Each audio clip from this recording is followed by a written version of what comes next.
Well, here I am about to do another episode of my fabulous podcast, Senior Bitches. You know, where I celebrate amazing women over 55 all over the universe, aging really well, blah, blah, blah. But today, OMG, I have my most favorite senior bitch ever, and the guy's a dude. Yes, it's going to be a male today. He is an absolute rascal. He is the dad of one of my best friends, and over the last 20 years, we have established a friendship that is from another lifetime. We go to lunch once or twice a month in Beverly Hills at Portavia, or if he's feeling super fancy, Il Pistaio, and we just cause havoc. We laugh, we gossip, we share stories of love and war, and we're like two 12-year-olds, and we cannot even contain ourselves with the shit we come up with. We personally think we are the funniest people ever. I have been dying to have him on the podcast. He's a working actor since the 1950s, an icon in TV and film. Just ask him. He'll tell you about it for hours and hours and hours. He has been around for almost 100 years. He is the best dining companion I've ever had, sharp as a tack, and worked with some of the best. He has an insider's knowledge of Hollywood from Hal Prince to Mel Brooks to Goldie Hawn. I won't say Ryan Gosling, don't worry. And has strutted the boards of Broadway with Glenn Close in Sunset Boulevard and attends Comic-Con and conventions around the United States where fans line up for hours to have him sign autographs from some of the characters he's voiced over. I think Skeletor and the Gay Smurf. He is one of the last romantics, and with a dating life that puts me to shame, he came into this world joyful and ready to rumble. I could not be more proud to share this time with my bestie, my favorite biatch, Alan Oppenheimer. What an introduction, my God. You're still with us, Kanena Hora. I think so. You look very handsome today. Oh, well, thank you, darling. Thank you. Very, very handsome. Now, my first question is the most important question. It's two-parter. Why do we love each other so much? And more specifically, why am I so fabulous? Go. Why do we love each other so much, and why are you so fabulous? Yeah. Well, you just answered the question of why I love you so much, because you are fabulous. You surprise me constantly. I thought you were just another dumb blonde, but you're not even close to that. You're friggin' brilliant. And when you write, and I read your bitches thing, your column, think, this is the woman I've known all this time. You are one hell of a writer, and very perceptive, and most of all, what I love, outspoken. You are not politically correct, which bores the hell out of me, and which has stifled this country, by the way. It has, politically as well. And the people who are in charge just love that. No criticism. We're all scared to make criticism. That's the end of freedom. You're right. You and I are both iconoclastic, right? Like we speak our minds and get in trouble. We get in trouble the odd time. I speak my mind. It's gotten me in trouble a few times, but I bounced back into something even better. So that's quite a miracle, isn't it? Some force has been looking over me all these years. I don't want to become maudlin about this, and I don't want to reveal who my force is. But there have been a couple of people who have passed on, who have, I'm convinced, have shielded me all these years and promoted me when I thought it was the end. This goes to my point. You're one of the few people I think that I know that came into this world joyful and ready for a journey completely. Even as a kid, like you were hustling, you were making stuff happen. And I found out at one of our lunches that you've been doing transcendental meditation for like over 70 years. Ever since I came to California, I came 58 years ago, I took it up and oh my God, it was marvelous. I remember one time I had an interview for a series and I was in the outer office, put my head against the wall, and 20 minutes later they woke me up and said, you can go in now. And I was so refreshed. I almost got the job. Amazing. Close but no cigar. Did I ever tell you that anecdote about that? Okay, here we go, people. Get ready. Sunset Boulevard, opening here in Los Angeles. And Glenn Close, was playing the lead, and she was out sick one night. So there was a guy who wanted to turn his ticket back in. And he was carrying on about it, didn't want to see the understudy. Anyway, the guy said, oh, well, here, let me give you a cigar. And he said, cigar, but no close. Oh, that's cute. I love that. Isn't that brilliant? I know, and you remembered it. How many years ago was that? Well, 1993, You probably remember the month and the day. November. I knew it. I fucking knew it. You remember everything, don't you? I do, Hedley. Yeah, you do. And this is the thing. Where do you think this kick-ass spirit came from? When my mother was widowed at age 36, we had to move into a warm climate. We were in New York. She couldn't afford warm clothing or heat. So we moved to Hollywood, Florida. My sister and I agree that was the best time of our childhood. Really? Oh, please. Why? Barefoot to school and by riding our bikes, cutting school occasionally, going into the ocean, and on Saturdays going to the double matinee and followed by a pastry and a root beer float. We've never forgotten it. And is that where your love for movies came when you used to roll into those matinees? No, Oh, tell me where they came from, please. No, I didn't know anything about movies, nor did I care about them. Oh. I was a radio buff. There was no television. Right. You're so old, there was no TV. No. But there was radios? Telephone had barely been invented. Seriously, Alexander Graham Bell was your childhood friend? You guys used to hang out together, shoot the shit? Anyhow, because of radio, I was a fan of all those people, voices, and I found I could imitate voices very well. I started accidentally by doing Jack Benny one time. Can I hear it? Yes, you can. Okay. Anyway, my wife gave me a 39th birthday party Mm-hmm. at John Williams' house and his wife at the time. Anyway, sorry I can't remember her name now, but she knew Joan Benny, Jack's daughter, and called me. Right. That we're giving a surprise birthday party for Alan Oppenheimer. He's a huge fan of your father's. She said, well, I'll send over an autographed picture. It's on my wall behind me. Oh, I see it. Yeah, and it says, to Alan, I hope you stay 39 as long as I have. Love, Jack. That's a little gay, your version, but I like it. Well, now that's another story. Oh, give it to me. I was doing the Smurfs, and I was Mhm. playing Vanity Smurf, Right. and I was doing them very light. I was imitating Jack Benny, and along the way, he became even lighter, and the cast called me Fag Smurf. Oh, okay. See, he's not politically correct. I love it. That's so sweet. Oh, That's so sweet. Oh, we had the greatest cast on the Smurfs. Yeah. And now you range. roll around the United States and you go to all these conventions and you sign autographs for all your fans at Yes. 94 years old. Yes. Incredible. And the most popular ones are Skeletor Mm-hmm. and Falcor from The Never-Ending Story, that movie. Right. Which is a brilliant movie. And those two are the most popular. I did Transformers, I did Smurfs, I did a whole mess of stuff for Hanna-Barbera. I did everything for Filmation after He-Man. I did half a dozen other shows in different characters. You've been around in this business for a long time, about 70 years. Yeah? Ish? Yeah, a little bit longer, actually. Right. I started when I was in college in radio with KDKA, and I was about 15 or 16.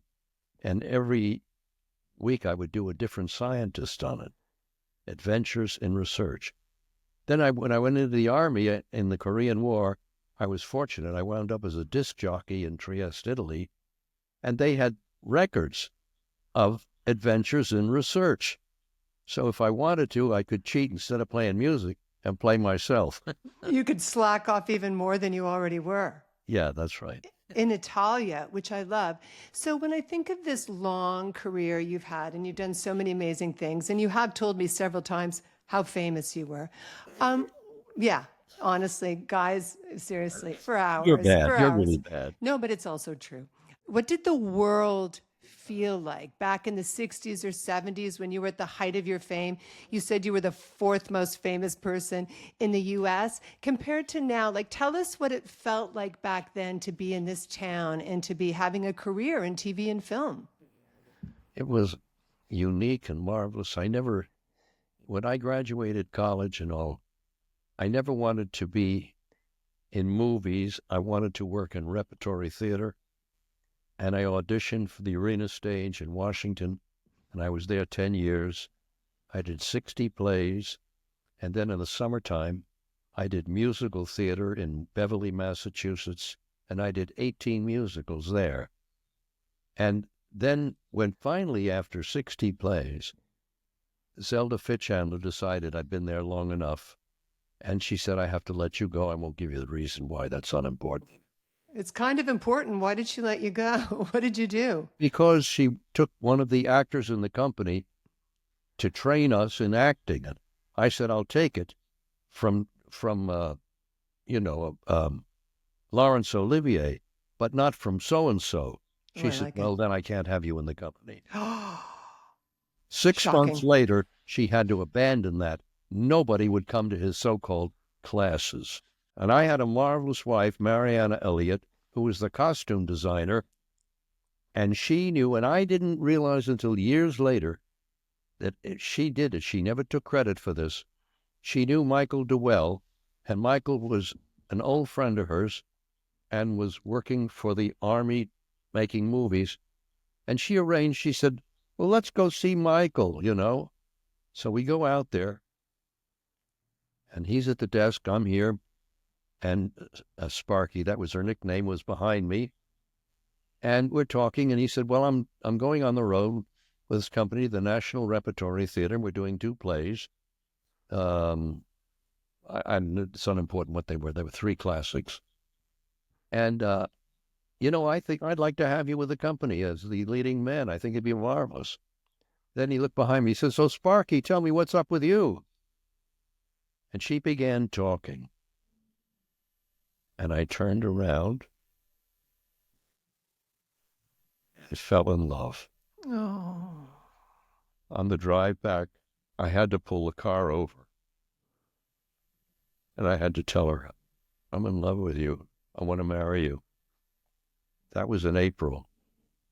We got married in September. We were married 24 years. I divorced her foolishly, married another person who wanted to divorce her totally wrong. And I remarried Mariana in 1990 until she died in 2001 of cancer. Yeah. She was brilliant. Oh, yeah. She was a South Carolinian with a Southern sense of humor and Southern brilliance. And a crazy, fucked up family on her side. The family was insane. That brother and his family totally screwed up. We're bananas. And Alan's daughter, Jane, is one of my best friends. We love Jane. She's absolutely incredible. And I've seen pictures for years of your family, of you, and your beautiful wife, Sparky. And she's like a bit Jackie O, sort of Lauren Bacall, with capri pants and chunky, wrist bracelets and just a scarf and just kind of absolute perfection of elegance. And you beside her, it was just incredible, just encapsulated that time period of elegance here in Los Angeles, right? You asked me earlier, what was it like? It was the heaven that I never sought when I came out here, trees going to the sky of royal palms. And the first job I got, I was staying at a friend's house. He was filming in Germany. He said, drive my MG. He had an MG convertible. And I drove through the gates at Goldwyn. And I felt, my God, I'm a fucking movie star here. You're a fucking movie star. And it was so thrilling. And the gatekeepers all got to know me because I started to work every week, another sitcom. So the guy at MGM, his name was Daniel Hollywood. Was it really? Really. That's awesome. The guy at Universal was Scotty. And they all knew me, I came out to pick up a script at MGM one time. And he says, oh, how you doing, Alan? I'm fine. Listen, I'm just here to pick up a script. He says, well, Clark Gable isn't coming in today. Take his place. Or something like that. Insane. And at Universal, the same thing. I was going to have lunch. And Scotty said, well, there's a place open over there. Just park there. I'll watch out for your car. And I walked into the to the commissary, and all of a sudden, Jimmy Garner says, "Offbeat, come here. Are you alone?" I said, "Sit down." And James Garner and I had a lunch and talked together. It was wonderful. It was marvelous. Yeah. I don't want to brag or anything. It's just a simple fact that I was at the very top or close to it. And you got there by being recognizable and likable. That's what my agent told me, and I was very high on that list. That's why I worked every week. I never had to read after a while.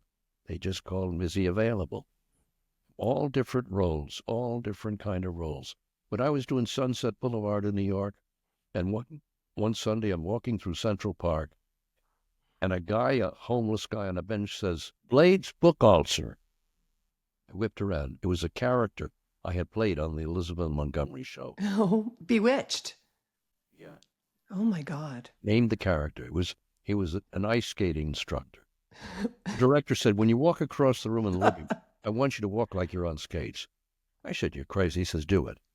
It's so funny." I was wrong. It was so funny. I love that. I love just having this image because it's so crass here now. I love that image of that elegance in you and your elegant wife. And I mean, you've worked with all of them. Mel Brooks, Glenn Close, Carl Reiner. You almost worked with Hal Prince. Can you please tell the Hal Prince story? This was a big moment in your career and kind of sums up your personality 9,000,000%. Can you please Well, tell this story? I've been doing Everything's Coming Up Roses. What's the name of that musical? Ethel Merman, for me and for you. Yeah, what's the name of that musical? I can't No think. idea. Anyway, Yeah. I got an audition for Tevye's Daughters, which became It became Fiddler on the Fiddler Roof. on the Roof. Yeah, correct. So I went in, audition, and out into the darkness. "Hello. Oh, Mr. Oppenheimer, glad to see you." "Thank you, thank you. Will you give your music to the..." "No, I'm going to do it a cappella." Oh, dear. "Oh, funny. You're a stranger who's come here, come from another town. Funny. I'm a stranger myself here. Small world, isn't it? Thank you very much." I said, "There's more." He says, "No, there isn't." Al Prince, "No, there isn't." No, there isn't. I know you had big ball energy. Like you were confident, I was. right? I was confident. One time I auditioned for Arthur Miller play that was going on the road. And when I was finished, they said, "That was very good." I said, "How would you know? You're so busy talking out there." He said, "We were talking about you. We'd like you to come back tomorrow and read for Arthur Miller." I got on the, then I pounded the floor and I said, "Son of a bitch, you've done it again. You've done it again." Did you get to read for Arthur Miller? No, I didn't want to go on the road. You're such a diva. Oh, prissy me. You're just a little diva. Now, you've also worked with Aaron Spelling. We have a little connection there. I've had a brush with his daughter, Tori, on and off during the years. But were you on Mod Squad and the Love Boat and all Excuse that me, stuff? yes. I was on, no, not Love Boat. I was on Mod Squad. Yeah. And I walked on the set and Aaron ran up to me and he said, "Alan, I have to tell you, your agent asked for more money and I paid it. I had to cut a roll out of here." I said, "Thank you, Aaron," and walked away. He I'm didn't worth it, shame me at bitch. all. But again, to you, because I think you are one of the last romantic almost that I know. You've had 4 marriages. You had 2 to Jane's mom. One we're not going to mention. We won't mention that. And 1 to the glorious Mary P. Mary, sweet, yes. Mary Presby, who we love. May she Sure. rest in beautiful peace. My God, we love that woman. And she We put were up there- with you. We were together 16 years I know. and got I married know. before she died. Oh, God, she was wonderful. She was the best. And you just don't give up on love. And you are a pure romantic. And I love that you reconnect with your first wife and all these relationships and all these stories I hear from you. And, you kind of admonish me about my bad attitude for dating, but you've never given up on love, have you? In your 94, 95 years. It just comes out of nowhere and I'm a sucker for it. Yeah, You are. I do. I love women. That I shouldn't say wholesale because by and large I don't trust women. But Oh. there are some women that just are irresistible. And Hi. yes, Hi. Here's one. that's right. Mary Jo. I'm not asking you to marry me, though. Well, I can't because you're my friend's dad. Okay. That's a damn good reason. But I remember I crashed all the photos of your last wedding. Do you remember? You did, yeah. Yeah, and Mary called me a pure rascal. And when you and I and Mary used to go to lunch, I remember one day we went to lunch and I was telling you about my dating life. And I think I laughed so hard, I peed my pants. Mary and I were just peeing our pants laughing at how funny you were and just the chemistry that you two had. Because I think it's important to tell these stories because we're so cynical and jaded. And to see you so in love with this woman and so happy, like, what was the chemistry there? What was it? You know, you were like kids. You're talking about Mary Presby and me? I sure am. I have a copy of our wedding ceremony. And she said, I went to Interact to see something. It's a small theater here. And this woman was sitting next to me and she couldn't open the soda can. And I said, can I help you? She said, yeah, and I cracked it open. And she says, when I saw his hands, I just started to tremble. Oh my God. When the play was over, she fled. She says, I fled. I couldn't face him. I didn't know what was happening to me. There was something about him that just reached me. We went to dinner. She was dating a man who was a playwright, and I had been doing his play. And I was with the woman who I played opposite. And when we were introduced at the table, we didn't dare look at each other again. Wow. I mean, it just was a second, and our eyes were like, oh, God. Wow. And then when we left, I had this impulsive, I just gave her a quick kiss. No tongue, though. No tongue. You're so friggin' bad. And she fled again. And when we got married, after 16 years, and the marriage was performed by my lawyer, who was also able to do that. And she had a long speech, which she ad-libbed, about Alan only goes out with and marries women whose name begins with M. And the beauty of this story is you probably met her in your late 70s, right? Like you were in your late 70s when you two met, or like 80? Yes. I was 75, something like that. So I have hope still. She was marvelous. Well, we loved her. And if you're going to listen to this, Mary, you're going to love it because Alan gets to tell all his beautiful stories. And I just love the fact that you are a romantic and you believe in love to the nth degree. We all need that. You date more than I do, which isn't hard. Possible. I married more than you did. Yeah, I've only married once, and it wasn't a ringer marriage. Let's put it that way. Yeah. I didn't marry well. So I want to play the circa game with you a little. Circa. So I'm going to give you a year and a month, and I want to see if you can come up with a story. Okay? 1972, February. I think I was doing a play at the Mark Taper, and the casting agent liked me and put me into a series with Lee Majors and what the hell was the name of it? $6 Million Man? $6 Million Man. Really? Yeah. And I did that 3 years, and I only played like 3 or 4 episodes each year. But for some reason, I was remembered and memorable to my audience. After 3 years, I went to the producer and I said, look, I'm not asking for a lot. First place, I'd like a little bit of a raise. And also, how about giving me 6 out of 13? He replaced me with Marty Brooks. And I knew Marty Brooks. We did an off-Broadway at a different time. I played the part that he created in the play which became Cabaret musical. And we'd known each other for years. So at this time, he replaced me. Don't you hate that? I did, but I fell into something better. You always fall forward into good things. And I was just thinking... I was working with Candice Bergen in Murphy Brown. I'm obsessed with Candice Bergen. I think she is absolutely incredible. Please say, was she incredible to work with? I loved her. Oh, She was as dirty as I was. She just made me laugh. One time we were getting ready to do a dress rehearsal. She was sitting in her director's chair. And I came up to her and I started talking like Mortimer Snerd. Oh, Mr. Mr. She had it. She's, oh my God, nobody's done it that well. Oh God, stop. Something happened with Diane English, who was producing Murphy Brown. I don't want to go into details. And she replaced me. I had asked for a contract. It was, again, they'd call 4 or 5 weeks ahead. Are you available? We've written a script and you're in it. I said, can you just use me a little bit more and give me... Anyway, she replaced me. If she had done that, I never would have been available for Sunset Boulevard, which happened a few days later. God. And that was a 3-year run with money, not with what television was paying me. Right. So it all kind of works out in the wash. That's what I'm talking about. Yeah.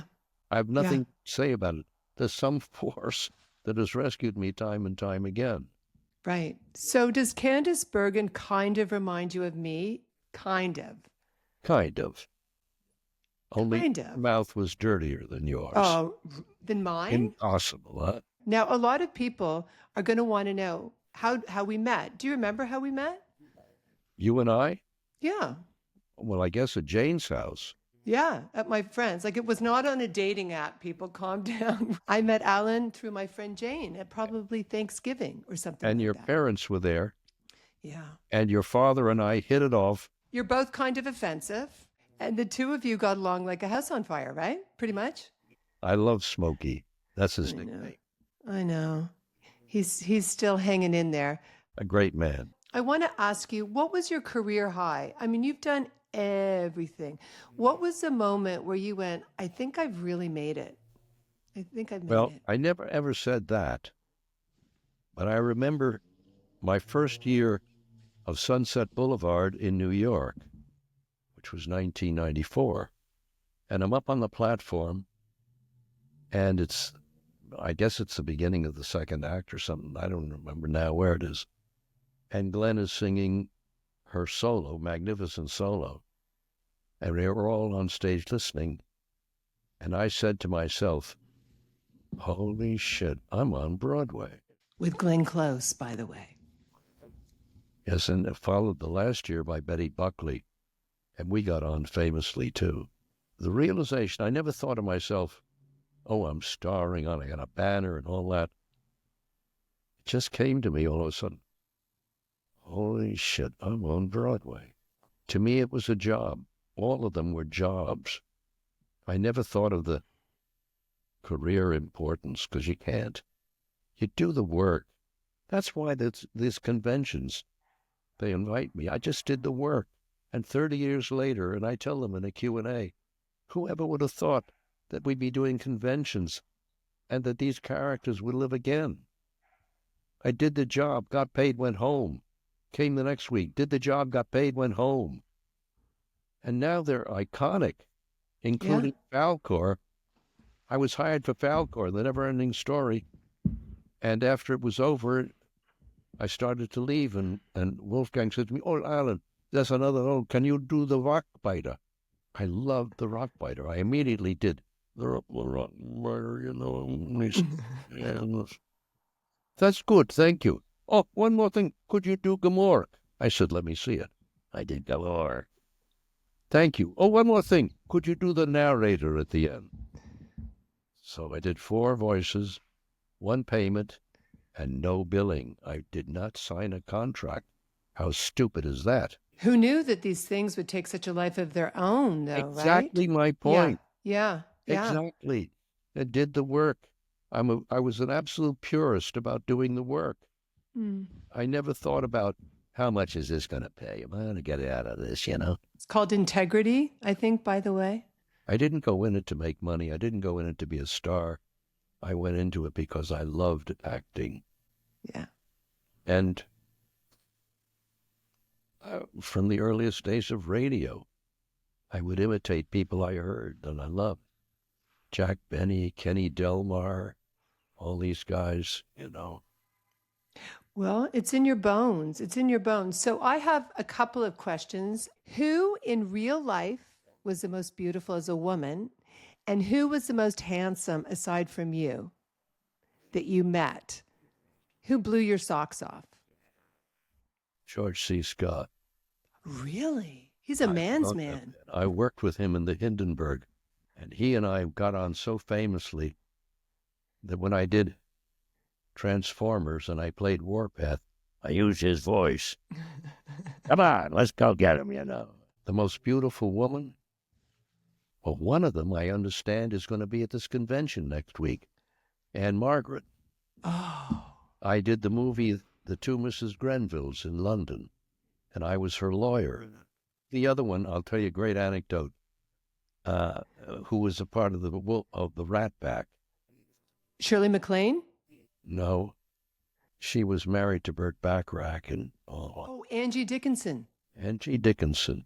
I Ooh. was working at the Mark Taper and went for lunch at the Itchy Foot restaurant down there.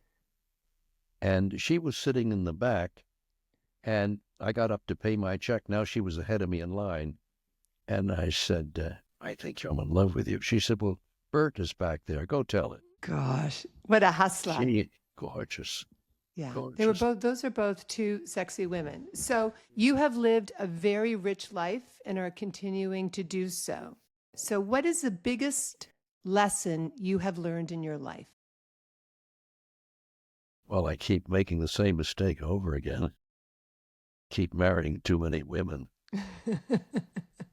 I guess the biggest lesson, I never thought of this really, is be truthful to yourself. Be honest, you know. The worst thing that can happen is you could be called an asshole, and that passes in a minute. You know you're an asshole. Now that I'm alone, I do a lot of introspection. And I say, oh, you schmuck, why did you do that? Why didn't you listen to her instead of thinking only of yourself, you know? That's the biggest lesson that's come to me recently. Well, I love that you keep learning because that's what life is, to keep learning. It's right? taken 94 goddamn years to come that far. That's a lesson I've just thought of recently. You're obviously something's bothering you. What is it? Let's talk about it. Instead of walking out and closing the door to protect myself. And your ego. So the most important thing in life, Yes. I think we can say, is communication Yes. and love. Yes. I have another very important question for you. Because you're wise, you know, you're old as fuck. So I have questions for you. Do you think I'll ever get a boyfriend? If you're serious, I don't know what you're looking for and why you're looking. Ooh. Mine have always been accidental, with Sparky, with Mary Presby, even with my marriage to the English lady. I was not looking for anything. I think that's, if you're serious, I'll tell you. Okay, well, no, I'm serious because you know my dating history. I've shown you. If you're searching and looking for the guy, it's not going to happen because you've already laid down the requirements. I'm not looking. Well, then it will happen.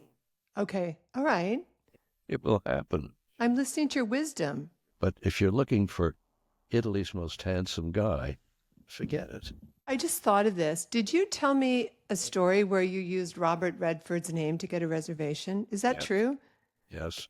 Can you please tell that story? We went to the restaurant at the corner of Doheny and Wilshire. Wonderful restaurant. And a lot of people like me would go there before going to the Academy to see the movie that night. And we walked in, Mariana and I, no reservation. There's 10 people who have already given their name. They're standing over here. And she says, your name? And I said, Robert Redford. She said, right this way. And took us to the best table that was still unoccupied. And sat down. I said, you never looked down. She said, I didn't have to. I loved your answer. Oh, my God. You're so cocky. I love it. I am kind of cocky. Yeah. Yeah. I've used it twice. I've used Redford's name. I'm sure you have. What he's done in forming Sundance and all of that. Total stud. What a guy. What has been the beauty in aging for you? The surprise, if you listen, instead of being on and talking, if you listen. I have enjoyed and loved talking to you for every moment today. You're one of my best friends. You give me wisdom and advice all the time. Okay, so next week, lunch on you, of course. Yeah. Big love. Thank you, dear. I've enjoyed every minute of it. You can find Senior Bitches on Apple, Spotify, YouTube, and wherever you get your podcasts. Make sure you follow and subscribe, or even leave a review, 5 stars, please. It helps people find the show. Thank you so much for listening and joining me as I dare to age.